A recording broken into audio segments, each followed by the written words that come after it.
It's beginning to look a lot like Christmas. Oh, let's review.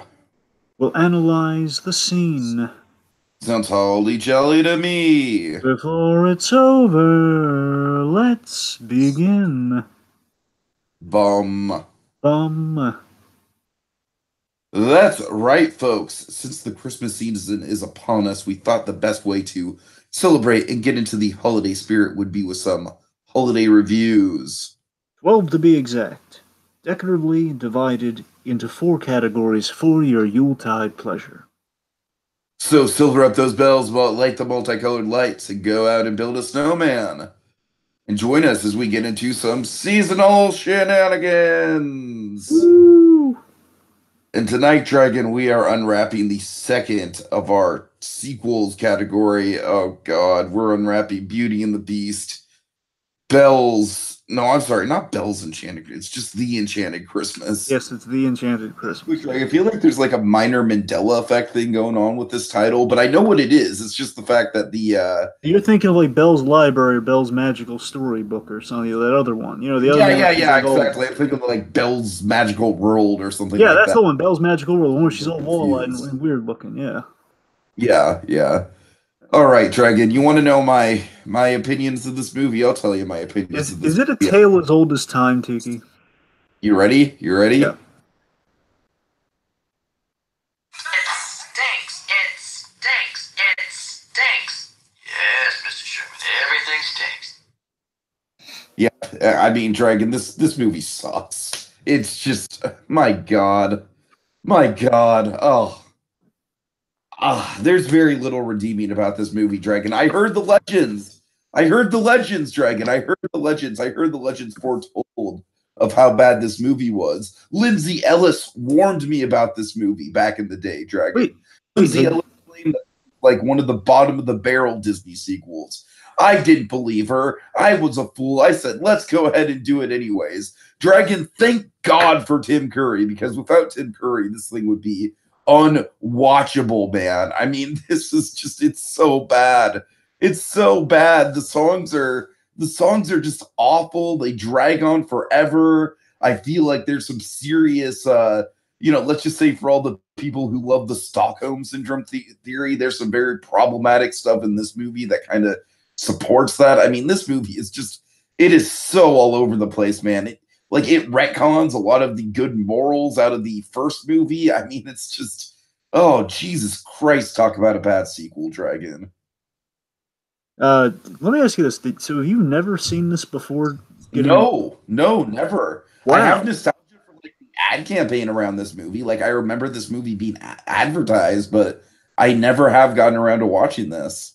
wow, that's I surprising. didn't believe it could be that bad, Dragon. I really didn't. Oh man, that's trippy. I mean, wow. Okay.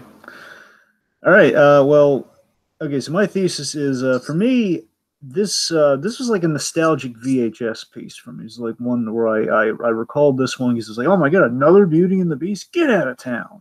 It's like one of those. So it was. I felt. Here's the thing. In the past, my memory of this is that it had good production values. It was again, it was something that stuck out and you remembered. But looking back on it now, like definitely nothing held up to the original. But basically, I remembered it being better when I saw it long ago during those VHS years. But I tell you, definitely not as I remembered. It definitely is not as I remembered. It's a lot worse than again. I thought it was just going to be like, okay, it's not going to be Yeats or Shakespeare, but I think I was going into this thinking was going to rewatch. Like, you know what? It's been years since I watched this thing. Maybe it's going to be it'll be better than the Beauty and the Beast stuff. So by comparison, it'll be like forgettable, but won't be bad, won't be terrible. It'll be like one of like it's like one of the few holiday direct to video Disney. It's bad. So again, that was my mentality going into it. And I think the weird thing is, I think it still is somewhat true, but to add to the equation, that still even better than the other Beauty and the Beast things is still like 20 times worse. It's still really bad. Uh-huh. So it's still like it's the crown. It's the crown log in the fire, if you will. It's kind of it's all right. So definitely definitely disappointed me to an extent. Yes. All right. So you're probably wondering what gets us a movie. I've dug high and low through the internet trying to find some good juicy background info about this. I've kind of been taking your job a little bit, and I got to tell you, Dragon, I dug up something that's going to blow your mind. I have an interview that tells you exactly why this movie was made. All right, it's a brief interview, but I think it's going to shed a lot of light on the subject. All right, are you ready for it? I have this feeling you're going to be very facetious right now. But go on. Are you ready for it? Yes, I'm ready for it. All right. This is exclusive, folks. This is exclusive. It's coming straight from the horse's mouth. It's got to be facetious. I know it. We've got to have money. Yep, called it. Called it. One more time. One more time. We've got to have money. Oh, no, that's a dubstep remix. Never mind. Yes. We've Dubstep got never dies. money.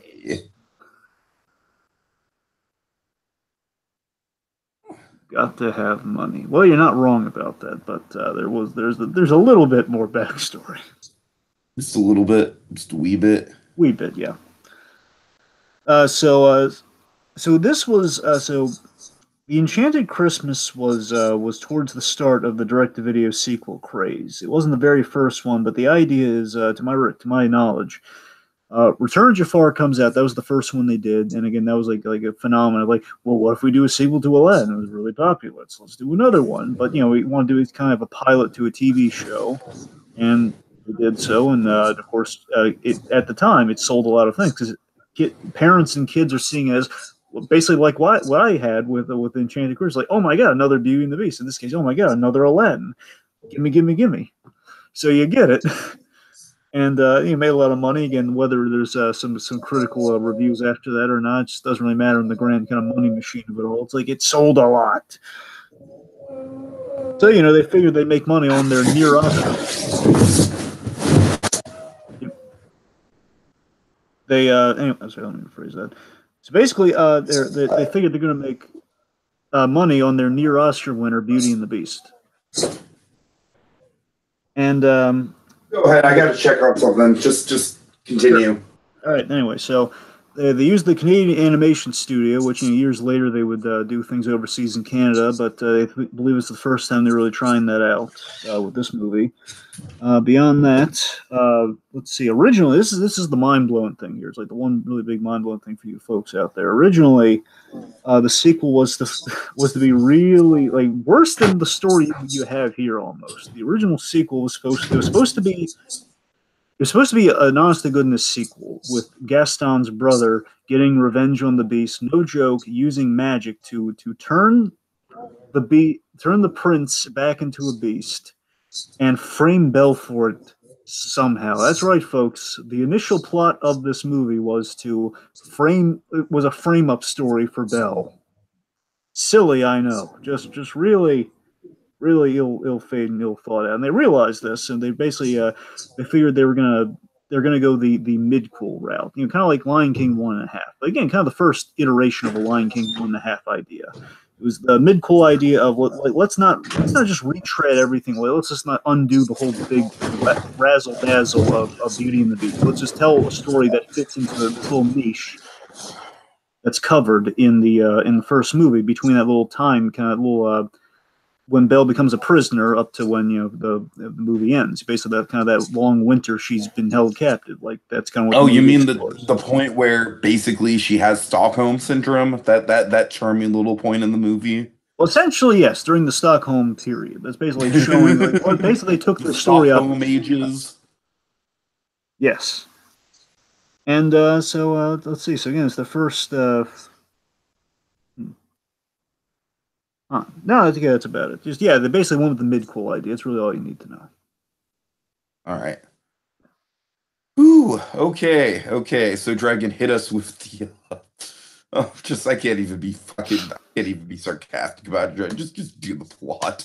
Just do your thing, man. Right, here's the plot. Okay, so it's Christmas post Beauty and the Beast. Basically, Christmas post Beauty and the Beast. The gang reflect on the last Christmas in the middle of Beauty and the Beast, like right after it's at the point right after Belle and the Beast were attacked by the wolves. It's like in the Black Forest. It's right after that when he brings her back. It's right where the story takes place. Between that and between, kind of the end of the end of the Stockholm stuff. I guess between kind of that one. Sure, it's a very weird, oddly specific timeline. It really is. It is. It is. So the point is, like, they're reflecting back to the Christmas that happened after the wolf scene in Beauty and the Beast. So Sure. it's Christmas during the winter Just segment. saying it out loud is just ridiculous. It's Christmas during the winter segment of Beauty and the Beast. God. Christmas means snow. I mean, that just makes all the sense in the world, right? So, okay, so Belle wants to celebrate Christmas, but that's when, unbeknownst to her, that's when the Beast was cursed, which means a lot of bad memories, a lot of bad trauma. So, Forte, this musician turned giant CG pipe organ, conspires to use Christmas to drive Belle and the Beast apart and make it so the curse never gets broken. I'm sure he's going to be successful. Let's forget all we saw in Beauty and the Beast. So Belle gives the Beast a gift. He likes Christmas again. He kills Forte, and it's a merry Christmas in the present for all again. And that's the movie. Okay, all right. Let's break that into characters. Starting with Belle, who has a very, very, very, very, very problematic kind of Stockholm arc in this movie that makes me uncomfortable. Okay, well, again, let's save most of that for like kind of the pros and cons segment. I hear you, man, but that's about all I got for Belle. Honestly, it's like, other than just like, yeah, she's baseline nice, nice Belle. She's. I mean, I guess they got the bookworm thing down with her. That's fine, I guess. I don't know, man. These character things are going to go by rapid fire, folks. Be prepared. All right, so Belle, she's trying to celebrate Christmas with her friends while she's in prison. She's trying to make the best out of a bad situation. Really, I think they kind of they overlook the badness of the situation, but still, it's like it's there. She's trying to make the Beast happy around the holiday. Again, showing kind of like the befriendment of her captor at this point. Again, after the big bonding moment that was the wolf, so it doesn't come completely out of nowhere, which is something I think gets overlooked when people go back to the movie. She's selfless, heroic, very hopeful around the holidays. Gets knocked down, keeps getting back up. Her will and support of her friends kind of saves Christmas. That's all nice. Uh-huh. Yeah, I've always loved the Belle character, really do. Like, especially, she's always just like probably has been my favorite of the princesses when I was growing up, and I think definitely challenged a little bit by Frozen. But I think it's definitely been kind of my favorite, long-standing favorite of the princesses. So cool.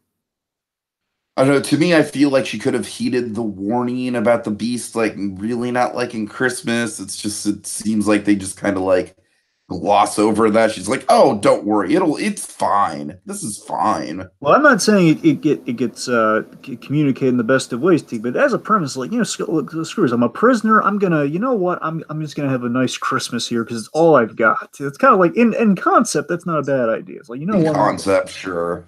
I'm not gonna disagree with you. I'm just gonna say, in concept's not the worst.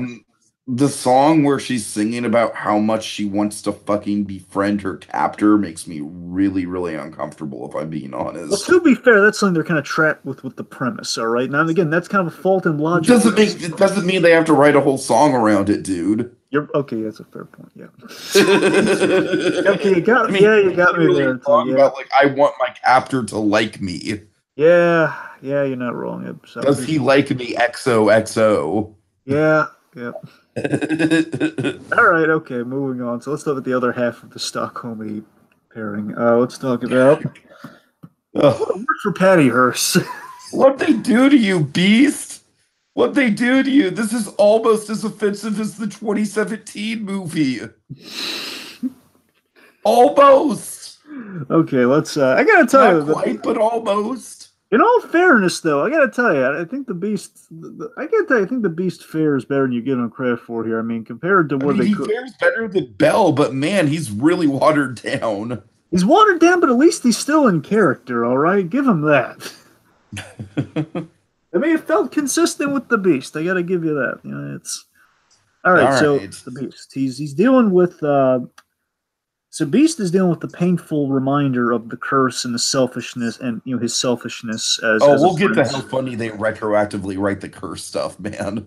Yeah, it's definitely again. Let's not just go to all the naughty quite yet, but yes, you're not wrong. Do you realize what movie we're talking about here? It's nothing but naughty. I tell you one thing. You want to hear something really funny, real quick, just to tease up the naughty and nice. Go ahead. When I was taking my notes for naughty and nice, like sometimes I switch it up. Like usually it's like I do nice then naughty, and I wrote like nice at the top of the page, and I realized like, oh wait a minute. Basically, I had to think on it for a while. And I realized like, oh man, I should have started with naughty. So I did legitimately have that moment where it's like, oh man, I should have. Now I'm gonna have to think before. Basically, instead of just doing the naughty again, I have to space it out without knowing how much space I'm gonna need. Like, oh man, I should have started with naughty. Darn, could add a V8 anyway.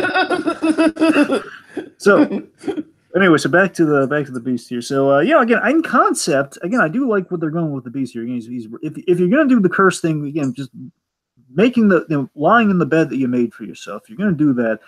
Him dealing with the painful memory of a curse, and more importantly, the unexplored story opportunity here, but still kind of touched on a little.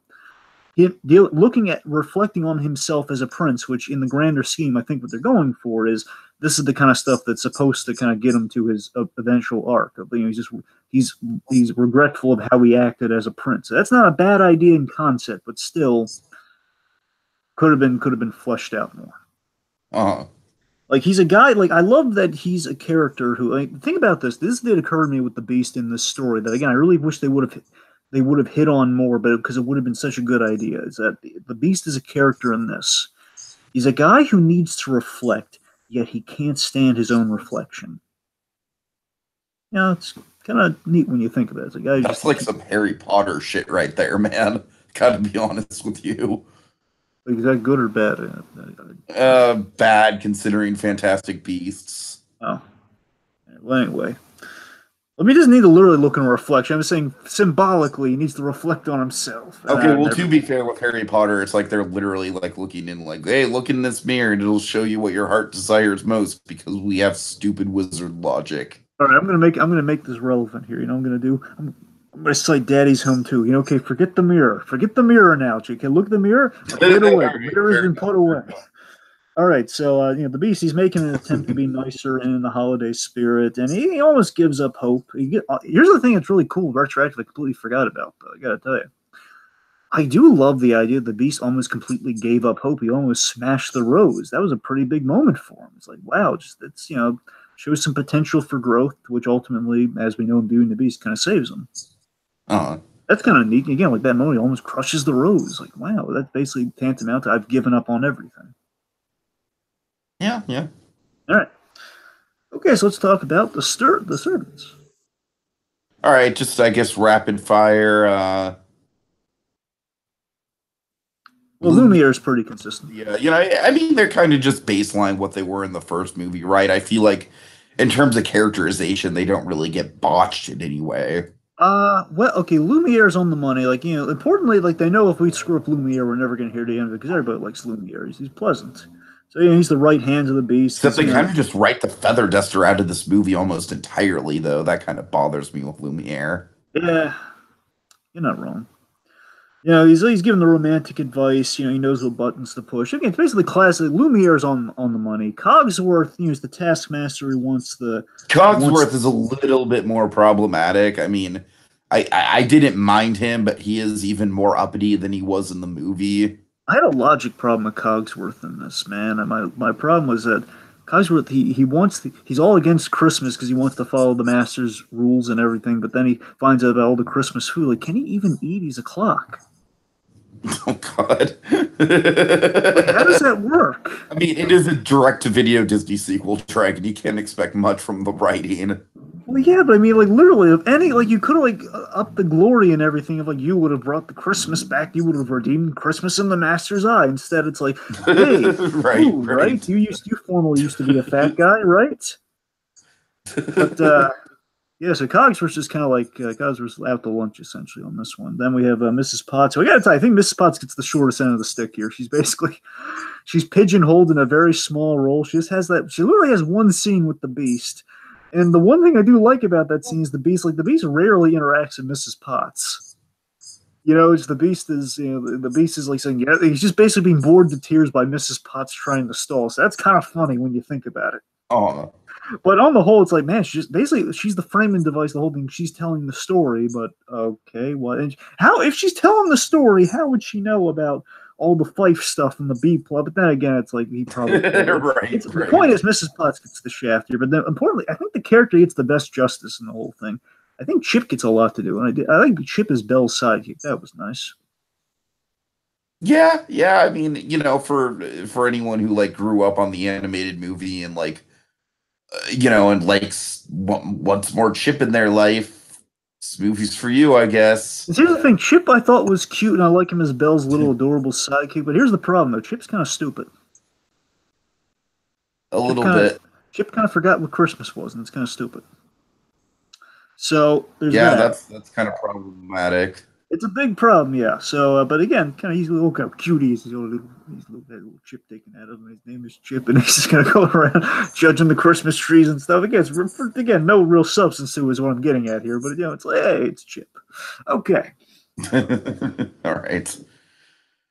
Okay, Dragon. We actually have 4 new characters. Before we talk about the main ones, we have to talk about Jew Axe. Oh man, well you gotta take it there, but yeah, it's the axe. I gotta take it there because the movie takes it there, man.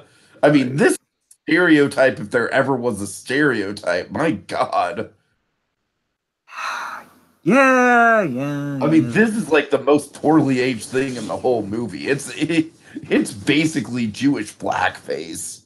Well, I wouldn't go that far. It's on the nose, yes. All right, yes, but I don't know if it's Jewish black. I don't know. Like, I understand.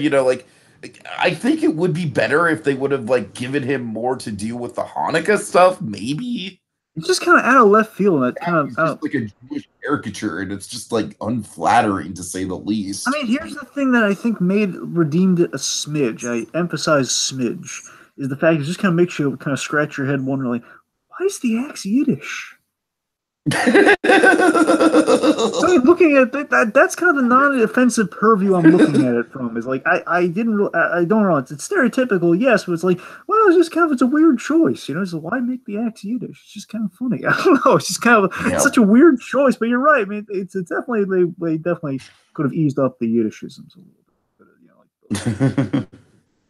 Maybe a little, So getting into the actual characters, Angelique is just kind of like, it's just kind of weird that they write out the feather duster, but I actually, to tell you the truth, I kind of like the concept of Angelique. She's I feel like both her and Forte sort of have this weird kind of Toy Story like thing going on with them and their mindset. Yeah, Angelique has this. You're not wrong. There is kind of an illogical logic applied to their characterization, which is kind of interesting. Where Angelique, she's the decorator and the symbol of Christmas, who, of course, has been put away because Christmas is no longer celebrated since the very traumatic previous Christmases. And in Angelique here, she's very defeatist. Christmas is a long shot. She's very fragile in her hopes. And Bernadette Peters in the role, it's not bad. I think she's a little too defeatist, but she's it's not a bad place to start with the character. Uh-huh. All right, so before we get to kind of I'd rather she be more defeatist than just kind of like generically like, let's spread the Christmas spirit, everyone, because I feel like at the very least that gives the movie like a smidge of conflict, like just a smidge. Just like a microscopic, like, you can't tell if it's actually something under the microscope or a smidge on the lens, but it's a smidge nonetheless. All right. Okay. Let's talk about, I think, probably the most divisive character, where if you like him, like, God love you for it, but most people, like most society, you probably don't like this character. Let's talk about Fife. He's just like a terrible, terrible, terrible version of Iago. I don't even put him in the same ballpark as Iago. I think he's like... let me rephrase that. He's like a terrible, terrible, terrible version of Iago from Return of Jafar. That's not bad. All right. Importantly, not the Iago from King of Thieves. That's a solid Iago. Right, right. King of Thieves. Seriously, folks, most underrated Disney sequel. Check out King of Thieves. That's the good one. Anyway. I've never actually seen it, believe it or not. Oh, seriously, Tiki. It's like the one legitimately good Disney sequel. Direct-to-video sequel. I'll still vehemently defend Lion King 1.5. I like 1.5 as well, but I'm seriously, that one's fun, but I'm saying this one's legitimately good. Okay. Anyway, yes, of course, you and I, we have a fondness for Crunks in the Groove. I think we both know that one's not exactly cutting the mustard. That one's not cutting the mustard. Okay, but it's okay. Back to Fife. So Fife, it's a waste of Paul Rubens. The best way I can summarize Fife. It's like, come, poor Paul Rubens. Like, why? Why do we got right, right. He's basically the gullible henchman. You know he's going to be double crossed. You know he wants to fulfill. And Paul Rubens and Tim Curry could have been such a fun combo too. I know, right? But he's just such a yutz. He's just such a dumb little. I hate the running. Like I hate how he just doesn't function properly. Stupid. He just, he wants. I do respect that he wants to fulfill his purpose via the enchantment. That's what he lives to do. I mean, he's not bad. I mean, the characterization, like, he's not a bad guy. He's just in with the wrong, or the quote freakazoid here, the wrong crowd. That's right. bad. Just Fifey's the annoying guy who's just going to keep coming back. It's the Iago comparison. Right. But, yeah. All right, and finally, man, oh my God, let's talk about the legend himself, the thing that saves the movie, Forte. Dragon, how great is it to have Will Forte in this movie as the villain, just playing himself? Like, I gotta tell you, he was a young boy. Myself, darn it!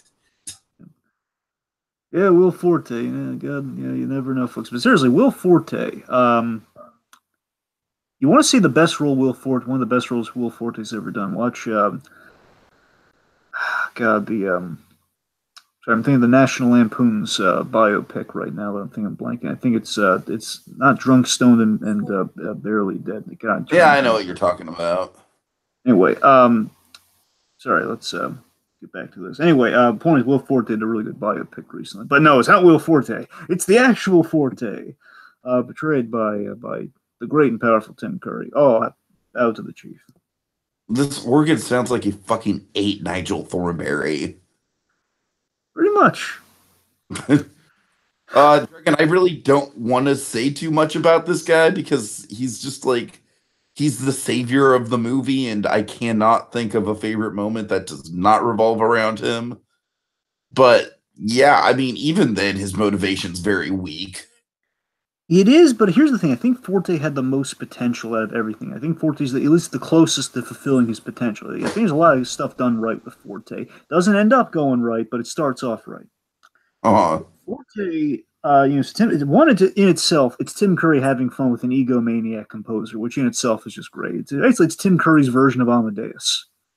Sure, sure. In itself, that's funny. I don't care who you are. That's hilarious. So I feel Forte was a great examination of a what if. And again, this feeds into the illogical logic. He's essentially the prospector. He's in the prospector vein from like Toy Story 2. If you're going to use a comparison for what kind of a logical logic and looking at kind of that functionality, where he's the what if. Like, what if someone preferred to be in the enchanted form more than their human form, which is kind of fascinating because he has so much more power as like kind of this composer that can play himself. Which again is kind of interesting. He'd be like the best. It's definitely interesting. I wish they would have explored that more than like one conversation about it. Yeah, and he kind of represents kind of like maybe illustrated more like how the servants' lives would be better if they were human again versus how his life would be worse. Yeah, again, that doesn't that sound like interesting territory to explore? It does, but instead, Dragon, the territory we do end up exploring. Please excuse me, folks. It was the 90s. It was a different time, but basically Curry's got a big old gay man crush on the Beast, and he wants to like just do anything to prevent anyone else from, getting to the Beast. Yeah, he sort of has this, he represents the devil on the Beast's shoulder, avoiding change. Basically avoiding the change of the story. He's kind of like avoiding the moment of change for the Beauty and the Beast film, essentially. That's what he's proposing there. He's yeah, it's like this. Like Forte is a character who is stationary in nature. He cannot move. He is chained to the wall. He's chained to the wall. But here's the thing. He enjoys his scale and his importance, and the fact that when the beast goes to brood, he goes to that room with Forte to play the music. Here's the wonderful thing about Forte as a character. Now, you're not wrong there. I think there's definitely something you can read into that he has kind of an affection. Oh, gee, you think? You think? Yeah. I'm sorry, man. It's not that there's anything wrong with that, of course, but it's I don't know. To me, it's just like the writing's just on the wall with that. What I was getting at is that yes, that's there, but I like that stemming from like any relationship or any like kind of the burning kind of almost Esmeralda like desire he holds for the for the beast is stemming from. I like the place that's stemming from, and then you can read into anything beyond that into this, which again directly or again basically as directly as it seems, and it really does seem that way. I love that he basically the way I view it is that he thinks he's Lumiere to the beast. He's overestimated his importance to the beast. He thinks he's Lumiere, and he wants to maintain that at any cost. And that's the thing that I found fascinating about Forte is that again, it may be like a romantic kind of attachment. As again, basically, he has his own version of a Stockholm thing where he himself is chained to the wall and he's stuck in this position and he's always around the beast. So again, it's kind of like again, there's a blooming obsession to a point of just a very terrifying obsession he's developed for the beast, but by proxy of the beast, it's more for his important role to the beast. Like if the beast like just kind of never listened to him again, he'd be dead on the wall. You know, it's like he would have nothing to live for. So he lives for the beast. So again, it's a very Again, I feel like there's kind of like a Toy Story logic behind it in a way. That's the thing. There's a very interesting again. There's a lot of interesting stuff with the Forte character that again doesn't stick the landing, but I think it's all there though. Okay. All right. Dragon, let's make a list and check it once because we know that this movie sucks. Let's talk about naughty and nice anyways. Just because I illustrated it, let's start with the nice. It's gonna go by. Okay, I'll say one thing about it. The animation was certainly better than I was expecting it to be. Yep. Tim Curry, there's something nice. Of course. I liked all the character on my end. The piggyback off the animation point, I think all of Belle's character animation was really good. It wasn't like caliber of the first movie, but it was good. I like putting the beast in the. I like putting the beast in a Christmas situation, not the flashback, but I mean like the whole the beast in just kind of the beast dealing with Christmas. It's kind of nice.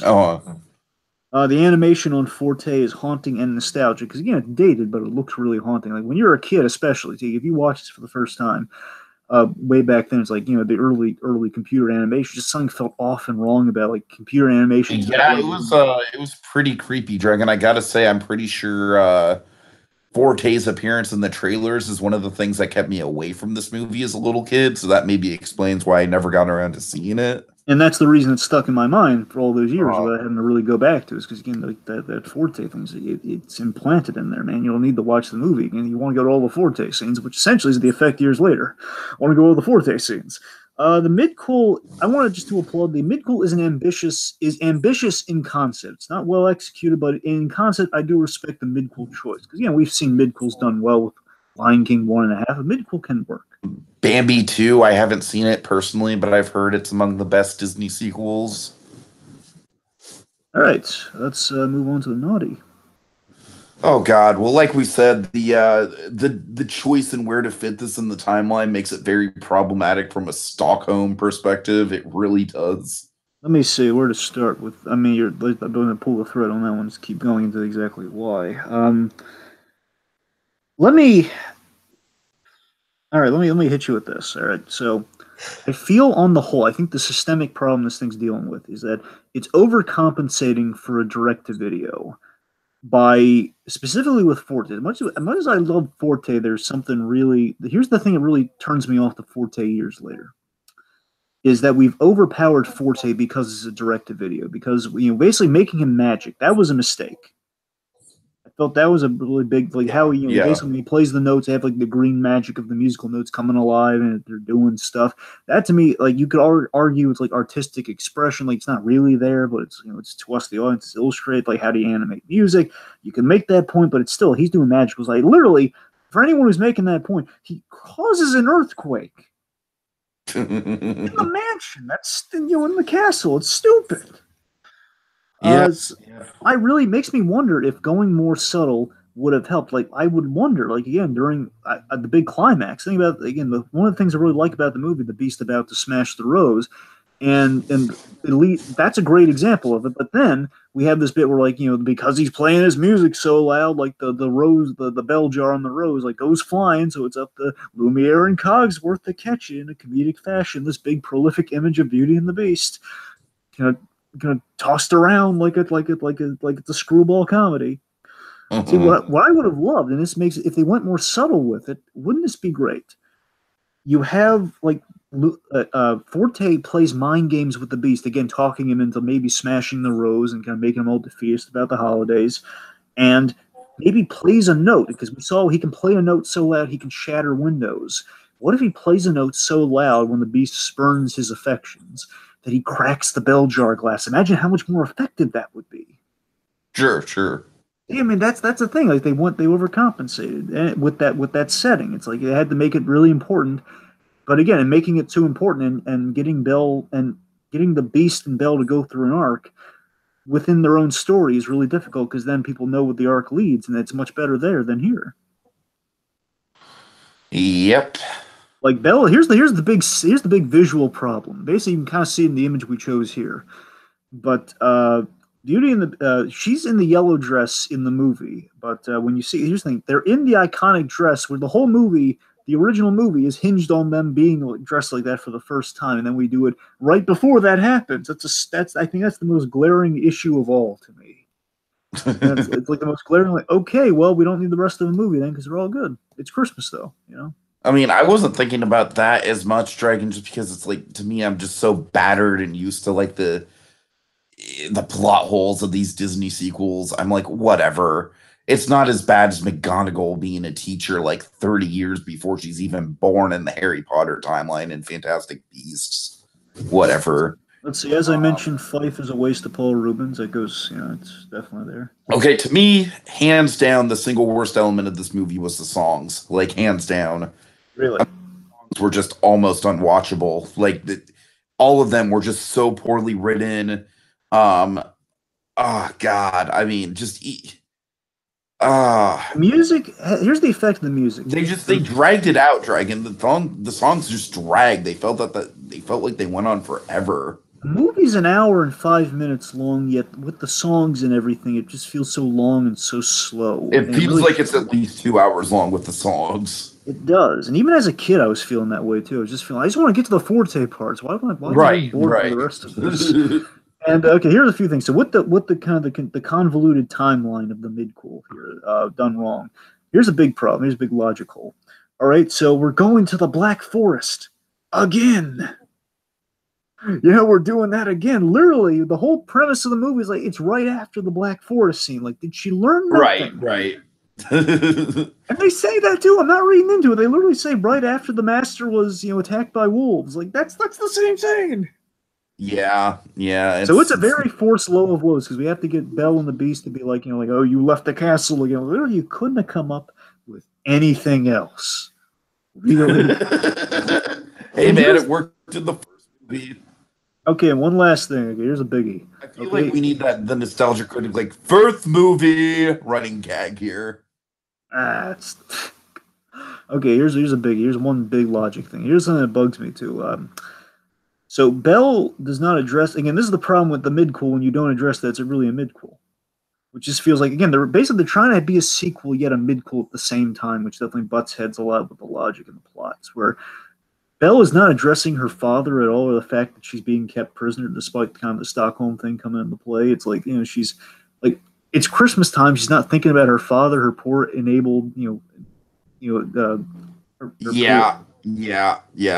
or possibly sick and lost father. You know, it's like, you know, where is he? Again, it's not He all you doesn't do is even get a name drop, not even a papa.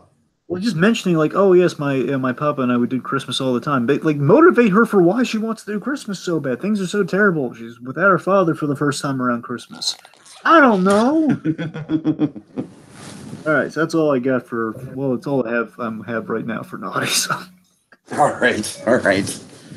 Oh boy, let's talk about some favorite moments, I guess.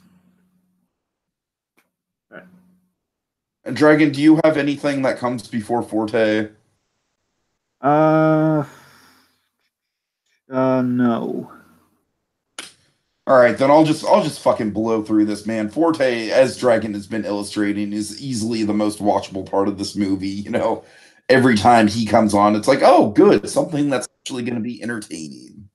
Um, I like the scene that kind of sets him up where he's just like, you know, the Beast and Belle are ice skating. And he's trapped in the room, and he's just like trying to, you know, trying to see what's going on, and we kind of establish his motivations. That's all good. I like the basically that's one of the few scenes where you can kind of see the you know, the physical isolation of being in the castle actually affecting someone. My God. Okay, let's see. I love the backstory for the beast just randomly changing to just Christmas time, but I love it on just a so bad it's good level. Just that detail made me laugh. Like Now, it's like a pointless inclusion to the backstory. It really is. now, Tiki, I want you to clarify something for me here because I meant to look this up, but I didn't because it's been a while since I've rewatched Beauty and the Beast because you kind of know it, you know. But did we see did they just mention that, or did they illustrate artistically in the present, or did we have a flashback to him being cursed in the original Beauty and the Beast? Can you recall? It's stained glass windows. Right. That's why I. Okay, that's it. All right. Knew it had to be like something Yeah. indicative in the present. All right. Yep. That was a thing. I'm not condemning that. So yeah, like I said, Dragon, it's probably actually one of the worst elements of the movie, but it made me laugh. It got a good so bad it's good chuckle out of me. He's So such a whiny boy in that flashback. And I he's like, know. a book? Who gave me a stupid book? He's like, Oh God. I don't need any stupid, ugly ladies at my Christmas. What a dope. I gotta give it. I gotta give it. I love the I love when Tim Curry just starts to break down and lose his mind in the finale, and he's literally just saying like, "Well, they can't be together if they're dead." I love And the I'm like, pushing on the camera dude, when that. what? I love the pushing on the camera when it knows it's being ridiculous when it's doing that. If you look, seriously, if you rewatch that scene, you look at it. It's he's looking down and what if they can't be together, and he looks up dramatically, and there's like a camera pushing. If they're dead. And of course, there's the giant logic problem in that. It's like, dude, you're literally like, your whole goal of this movie was to have your freaking gay man crush beast, like, you know, to yourself. And now you're saying that you want Beast dead. Like, you know, like, it's not great. It's not great. I can't have him. Nobody can. But again, Dragon, it's not great on a so bad it's good level in my eyes. True. Also, real quick, Right. back to the flashback, is I do like when the witch turns into, again, it's better left to the imagination, but you know when she turns into like the big beautiful kind of magical gypsy thing, it's kind of neat. Uh-huh. I mean, I'm just like, sure, yeah. I mean, was that all the moments, or Yeah, that's three. That's three, man. I got through it. Okay, real quick. Speaking of Fortes, I'm gonna go back to the Will Forte reference. I remember what the movie was called. It's called A Futile and Stupid Gesture. It's on Netflix, folks. Check it out. It's good. Anyway, Okay. back to moments. All right, I'm gonna keep it simple. Okay, all right. Easily, I think my favorite bit in the movie is is Lumiere and the Beast, because I always love that dynamic. I love that Lumiere's kind of knows what buttons to push on the Beast, kind of talks to him and stuff. And there's this really hilarious bit with the Beast, where the Beast sees a Christmas present, and the fact that he's still that spoiled prince who wants a Christmas present, and it's been years. So he goes, "Oh, look, a Christmas present." And Lumiere's saying, "No, no, no, you can't open." Then the Beast's like, "Why not?" Says, it's from the girl. You have to get the girl a Christmas, a Christmas present. Like, oh, I do. It's just like that. I don't know. There's just something funny about this. I love just kind of the Lumiere kind of explaining things to the Beast. I've always kind of liked that dynamic. It's like that was refreshing to see that back again, but kind of holiday themed. It was cute. Let's see. Beyond that, there's a scene with a Yule log, and I've always been nostalgically attached to this scene because I feel it's so stupid when you really think about it, but it's so kind of nice. Where it's kind of so dumb it works. Where Belle is going down looking for like the best log she can find, looking for a specific Yule log. I guess like I didn't really know there's really a difference. I don't know if there is a difference. I guess it's like a specific type of log used for the Yule log. I guess. So she goes down there, she finds a log. And like the Beast enters, and this is like the charm of Belle, and this basically explains like one of the reasons I love Belle. And like this is like mainly she's in character for this scene, and the rest of it's like yeah, she's kind of getting a little too early into being head over heels for the Beast. Like even because really the whole movie builds to her falling head over heels for him like the very last moment of the movie, so it's kind of a little off in that regard. But here's like a moment that just felt like classic Belle, where Belle she adorably hides the log behind her back. Says, "Hey, what do you have behind your back?" And he snatches it up, and then she explains the whole tradition of the Yule log, which is kind of nice. Everybody touches the log, therefore it's like full of holiday spirit. And he's just, and she says, "Oh, it's a dumb tradition. You'll not have a Yule log around my castle." And then she walks out. Again, she's sticking up for herself, saying, "You beast, you don't understand what Christmas is all about, man. They're like, I'm gonna have a Christmas even if you say no." Again, that's classic Belle 101 there, man. She's sticking her ground, just being kind of adorable with the Yule log. I'm down for it, man. Yeah. And then there's the one musical number that love it or hate it, it's still kind of interesting. It's the "Don't Fall in Love" song by Tim Curry, Dragon. I just think the lyrics and rhyming structure in the song are freaking awful. Yeah, the lyrics are definitely off, but it's kind of Tim Curry singing, and he's just trying to manipulate the Beast. And I gotta tell you, the animation, while I don't approve of the logic of it, I do applaud the execution of it. Where the line quality, basically kind of the again, I don't appreciate like the music giving him like the organ having powers.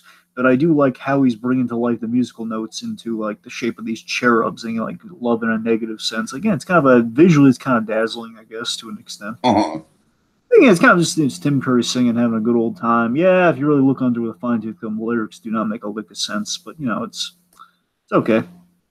All right. All right. Okay, is that it? Yeah.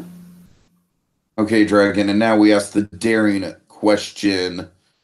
Does it hold up? No,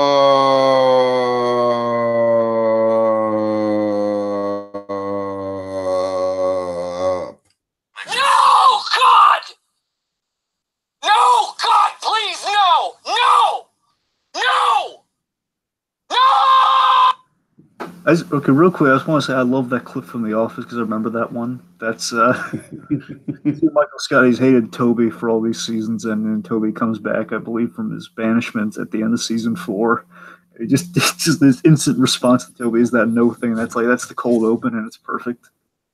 Yeah, I mean, Dragon basically did just no. I mean, this might be one of the worst things we've ever covered in seasonal shenanigans. It very well might be. And you picked it. I know. The Tim Curry stuff is worth going back to, I guess, but even then, it's more just on a so bad it's good level. Right. Obviously it does not hold up. I think it's easy. Basically, I'll second Michael Scott on that one. But yeah, it's a no go. Here's the thing. It does not hold up as well as I expect. I expected it to be kind of passing, but no, it's really not at all. Again, it's better. It's better than like the other Beauty. It's better than the other Beauty and the Beast stuff. You got to give it that. Even comparatively. I'll give it this much. I definitely rather sit through this than sit through something like Fox and the Hound 2 or Hunchback 2, because like at the very least, Beauty and the Beast isn't an inherently tragic story, and so it's not as much of a slap in the face when they Disneyfy it to such an extent. But Hunchback 2 and Fox and the Hound 2 are slaps in the face of the original material. Yeah, I only like one. I like one small not even half a scene, like a quarter of a scene in Hunchback of Notre Dame too. Oh God, one small moment, and that's all. I can't defend that movie's existence, Dragon. I'm sorry. Oh, neither can I. Neither would I want to. I'm just saying, there's like this one little moment that's like, yeah, it's kind of nice, and then basically the rest of it's just completely downhill. Like, what am I watching? Like, why? Who made this? Like, who struck an unholy deal? Who owed money to who on this? Like, why? Anyway, but yeah, like Belle's Magical World, all that stuff. Like, again, this is it's better than that. At least that's not saying much, but it's better than that. It's a lot of logic holes. The animation and the premise. Again, here's the animation. The premise is not bad. Again, a mid-cool concept could work, and this is the first time they did a mid-cool, I think. It's just overcompensating a lot, and it shows, and it stinks to high heaven. And they gave themselves such a limited window of story to tell, and they didn't know what to do, and it shows. It's written on their face. It's in regards to the Christmas quality, it's Christmas-y. It makes sense for the time frame. Winter, snow. I guess Christmas would have passed. It feels like you and I were workshopping. Our Christmas pitches, and we're just kind of going through them. We hit those ones at the start of like, well, there's kind of a Christmas window, right?